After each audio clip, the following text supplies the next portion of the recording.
Danielson.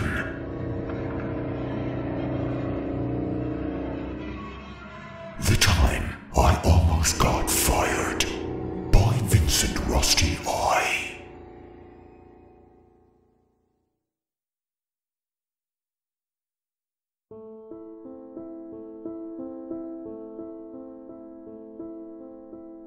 It was June 5th, 1974, a rainy summer by all accounts, or it seemed that way. Me and your aunt had just renewed our vows and fallen deeply in love again. It was our renewing of our faith in God that helped us come together. We both joined a local church and felt great about life. Things were going so well for us. We had just bought a 3-bedroom house with enough room for both our kids. The US, however, wasn't doing as well. In response to the energy crisis, a 55-mile-an-hour speed limit had been imposed, and stupid daylight savings was extended. Global recession was causing an uprising in patients at the asylum, so many people wanting to get rid of their children, while people collapsing under the pressures of the world.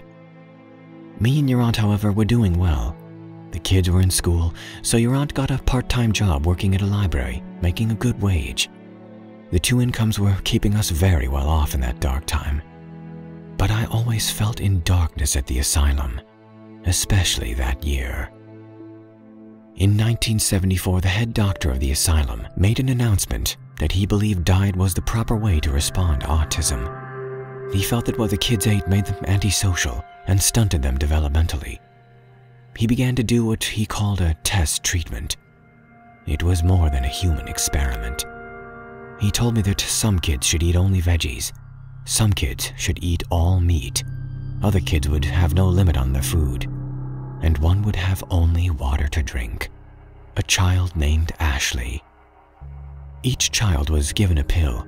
According to the doctor, it had some sort of medicine that was supposed to give each child exactly what they needed for nutrients. I suppose a vitamin, basically.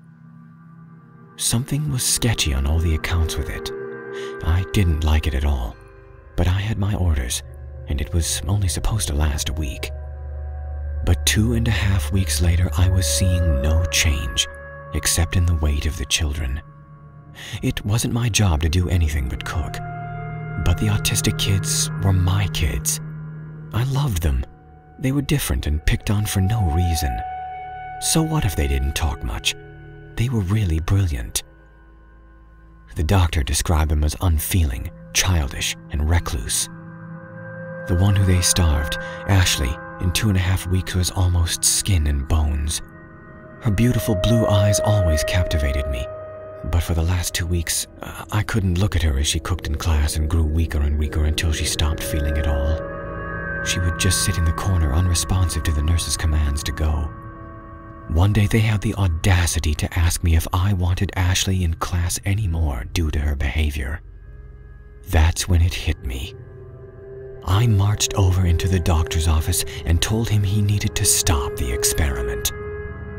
He looked at me odd. "What experiment, Bill?" I looked at him with a dirty look and leaned in on the table. I was furious.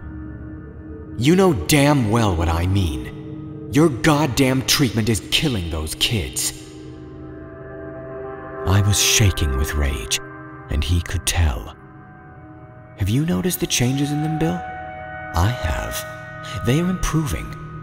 I saw one the other day interacting with the other kids." My fists clenched. I thought right then and there I should have snapped his neck. I felt a similar insanity that I'm sure many of the patients felt, but I stopped myself. Killing him wouldn't cure the kids. He had no understanding of what autism like, the way I did. He may have read 1,000 books on the subject, but I saw those kids every day. Every day. I ran out and looked for Ashley. I found her in her room. I looked around to see if any nurses were around to stop me. None. Then I opened the door and took her by the hand, telling her we were going on a little adventure. I stopped and smiled at her. She was only 13, and she looked at me with eyes so helpless. "Ashley, we are going to help you, okay? There will be yelling, but you and I both know that you need help right now, okay? I explained to her as best I could, and she nodded slowly. My heart broke, but I had no time for tears. I pulled her with me all the way to the doctor's office. He just stared at me. "What now?" he demanded, seeing me. I pulled Ashley in front of me. I held her bony arm up and yelled, "Is this what you call treatment?" Ashley began to cry. She choked a bit, tears rolling down her face. "Oh, look, emotion. I guess it's working, doctor. Won't be working for long, though, because she doesn't get any food, and she's going to die." I slammed my hands on the table and looked at him square in the eyes. His eyes were so wide I thought he was going to fire me right there and then. I didn't care, though. Ashley's life was more important. To my surprise, the doctor began to stutter. Now, Bill, the treatment is going to be over tonight. Tomorrow we will return the kids to their normal diet." I looked at him and leaned in close. "Feed her now," I said between clenched teeth. I'm sure my face was red, and nurses broke in at this time, seeing what was going on and seeing Ashley crying. They came in to console her. They must have thought I was telling the doctor I wanted Ashley out of my class. The doctor held up his hand and relented. Fine. Nurses, get her a cup of chicken broth." I felt better and said, "Thank you," holding my hands up and then leaving the room. But I was promptly taken to the head doctor's office and told not to mess with the treatments again. I told him Ashley was an exception, and if I ever saw a patient that was withering away or dying, I would help them if I could. The head doctor agreed that in this case I could be forgiven, but to be careful from then on how I intervened. For Ashley, however, it was too late. She never recovered, mostly because they never gave her what she needed. She died a week after the treatment ended for her. The doctor in charge of her was never charged for her death, never even reprimanded.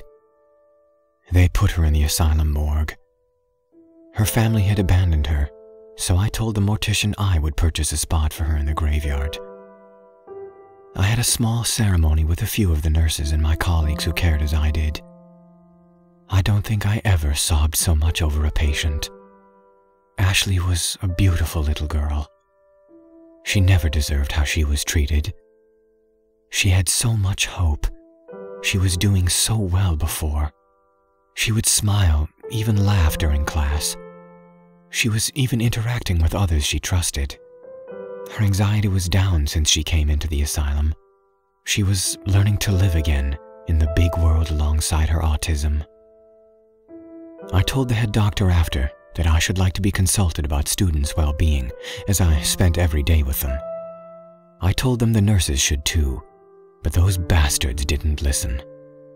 Food treatments weren't regulated, and a nutritionist was put on staff that needed to be checked to see if they could withstand the treatment.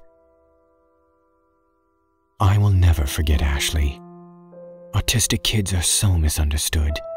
They need love and compassion. Just because they're silent doesn't mean they don't feel. When they know you, they open up and you can help them through tough situations. She should have never been in that asylum. She should have been in a loving family, gone to school, gone to prom, and grown up and become a successful person. Sure, some of them can't speak, but they're still people, and they feel as well as you and I.